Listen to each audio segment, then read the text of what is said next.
In my lab, we build autonomous aerial robots like the one you see flying here. Unlike the commercially available drones that you can buy today, this robot doesn't have any GPS on board. So without GPS, it's hard for robots like this to determine their position. This robot uses onboard sensors, cameras, and laser scanners to scan the environment. It detects features from the environment, and it determines where it is relative to those features using a method of triangulation. And then it can assemble all these features into a map like you see behind me. And this map then allows a robot to understand where the obstacles are and navigate in a collision-free manner. What I want to show you next is a set of experiments we did inside our laboratory where this robot was able to go through longer distances.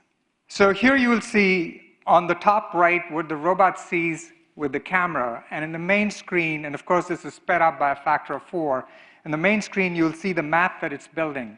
So this is a high-resolution map of the corridor around our laboratory, and in a minute you'll see it enter our lab, which is recognizable by the clutter that you see. But the main point I want to convey to you is that these robots are capable of building high-resolution map at 5 centimeters resolution, allowing somebody who is outside the lab or outside the building to deploy these without actually going inside and trying to infer what happens inside the building. Now, there's one problem with robots like this. The first problem is it's pretty big. And because it's big, it's heavy. And these robots consume about 100 watts per pound. And this makes for a very short mission life. The second problem is that these robots have onboard sensors that end up being very expensive, a laser scanner, a camera, and the processors. That drives up the cost of this robot. So we asked ourselves the question, what consumer product can you buy in an electronics store that is inexpensive, that's lightweight, that has sensing on board and computation? And we invented the flying phone. So this robot uses a Samsung Galaxy smartphone that you can buy off the shelf, and all you need is an app that you can download from our app store. And you can see this robot reading the letters, TED in this case, looking at the corners of the T and the E, and then triangulating off of that, flying autonomously. That joystick is just there to make sure if the robot goes crazy, Giuseppe can kill it.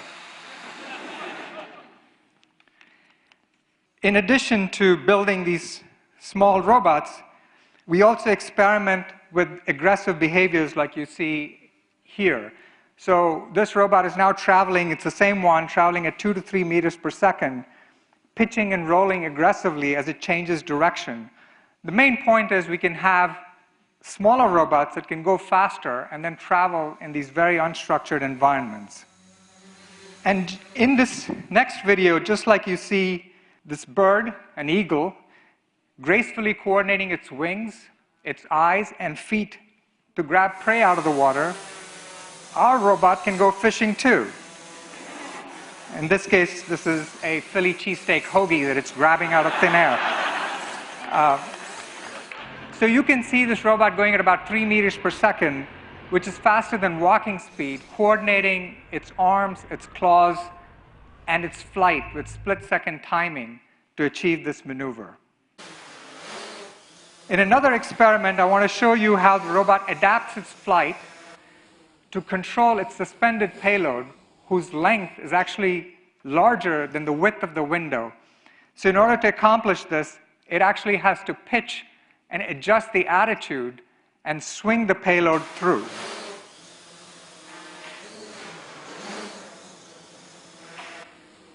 But of course, we want to make these even smaller, and we're inspired in particular by honeybees.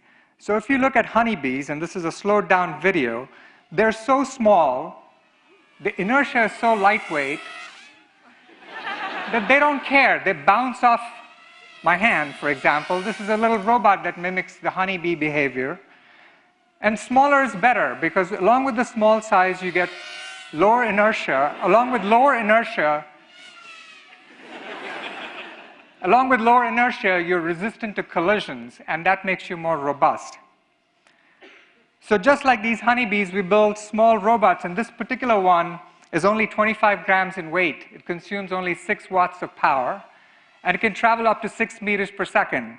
So if I normalize that to its size, it's like a Boeing 787 traveling 10 times the speed of sound. And I want to show you an example. This is probably the first planned mid-air collision at 1/20th the normal speed. These are going at a relative speed of 2 meters per second, and this illustrates the basic principle.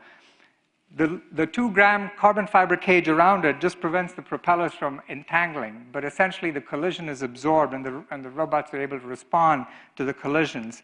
And so small also means safe. So in my lab, as we develop these robots, we started off with these big robots, and then now we're eventually down to these small robots. And if you plot a histogram of the number of Band-Aids we've ordered in the past, that's sort of tailed off now, because these robots are really safe. The small size, of course, has some disadvantages, and nature has found a number of ways to compensate for these disadvantages. And the basic idea is they aggregate to form large groups or swarms. So similarly, in our lab, we try to create artificial robot swarms. And this is quite challenging because now you have to think about networks of robots, and within each robot, you have to think about the interplay of sensing, communication, computation, and this network then becomes quite difficult to control and manage. So from nature, we take away 3 organizing principles that essentially allow us to develop our algorithms. The first idea is that robots need to be aware of their neighbors. They need to be able to sense their neighbors and communicate with their neighbors.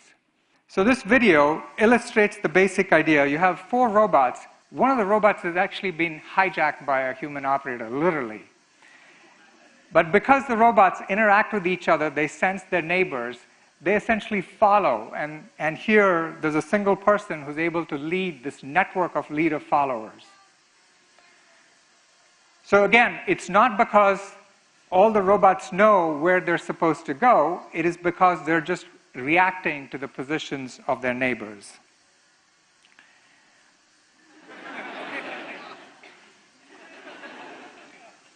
So the next experiment illustrates the second organizing principle. And this principle has to do with the principle of anonymity. So here the key idea is that the robots are agnostic to the identities of their neighbors. They're asked to form a circular shape, and no matter how many robots you introduce into the formation or how many robots you pull out, each robot is simply reacting to its neighbor. It's aware of the fact that it needs to form the circular shape, but collaborating with its neighbors, it forms the shape without any central coordination. Now, if you put these ideas together, the third idea is that we essentially tell these robots, we give them mathematical descriptions of the shape they need to execute.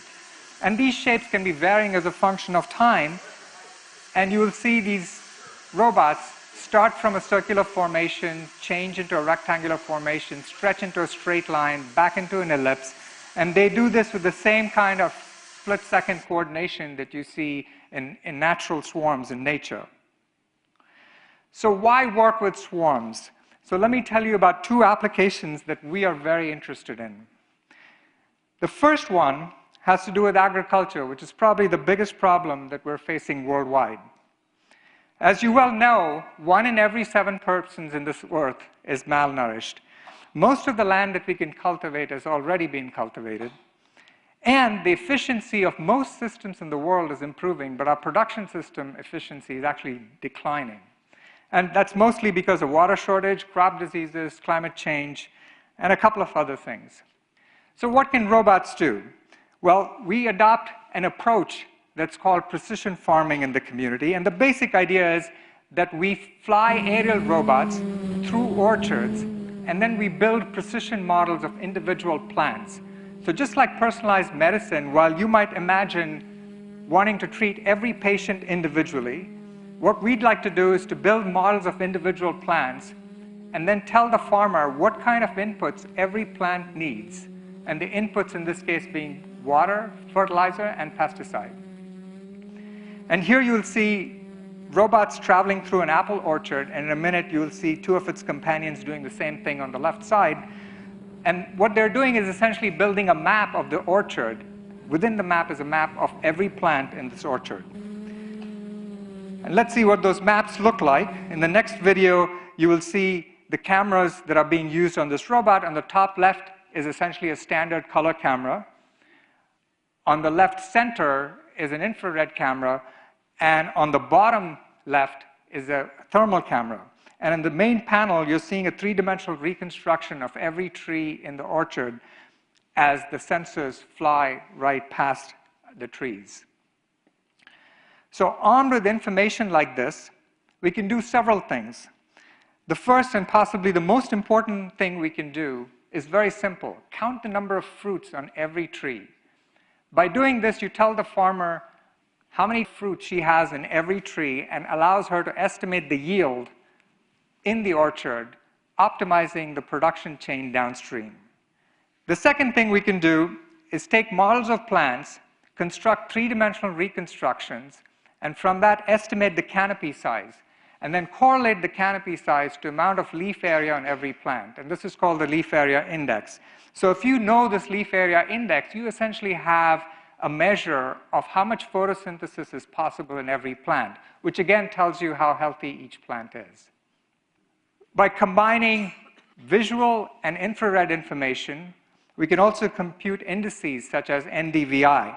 And in this particular case, you can essentially see there are some crops that are not doing as well as other crops. This is easily discernible from imagery, not just visual imagery, but combining both visual imagery and infrared imagery.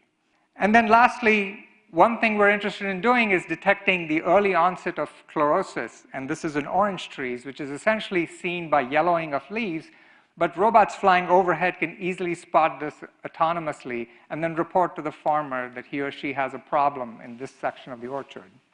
So systems like this can really help, and we're projecting yields that can improve by about 10%, and more importantly, decrease the amount of inputs, such as water, by 25% by using aerial robot swarms. Lastly, I want you to applaud the people who actually create the future, Yash Mulgaonkar, Sikang Liu, and Giuseppe Loiano, who are responsible for the three demonstrations that you saw. Thank you.